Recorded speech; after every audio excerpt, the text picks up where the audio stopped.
Io innanzitutto vorrei ringraziare gli organizzatori del convegno e principalmente il mio vecchio amico Guido Loporto per avermi dato modo di partecipare a questo incontro con tanti qualificati interventori. Purtroppo i pressanti impegni del mio lavoro e la brevità del termine assegnatomi non mi hanno consentito di prepararmi adeguatamente al tema specifico del problema della criminalità mafiosa in rapporto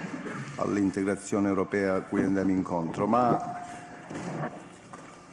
poiché non amo improvvisare ed a costo di ripetermi, vorrei riproporre qui alcuni concetti che ho avuto modo di esprimere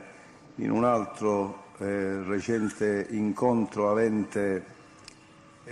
un tema analogo che purtroppo non ebbe grande intervento di ascoltatori perché quel giorno, e qui ho visto qualcuno che era presente, vi fu in Sicilia una tempesta di neve che non consentiva a Gela, dove si svolgeva, di condurre quel convegno in termini, diciamo così, almeno com'era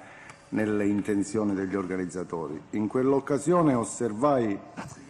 che dalla fine dello scorso anno la notizia della pubblicazione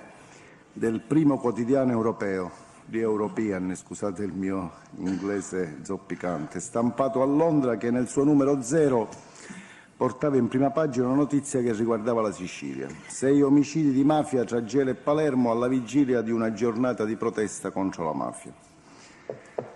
Quindi, alla vigilia dell'importante appuntamento europeo del 1992, la Sicilia è ancora notizia da prima pagina per fatti di mafia, condividendo questo triste primato con le altrettanto tormentate regioni di Campania e Calabria, cioè con quei territori dove, secondo autorevolissime ed ufficiali opinioni,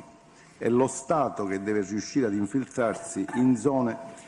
dove invece la presenza delle organizzazioni criminali è preponderante.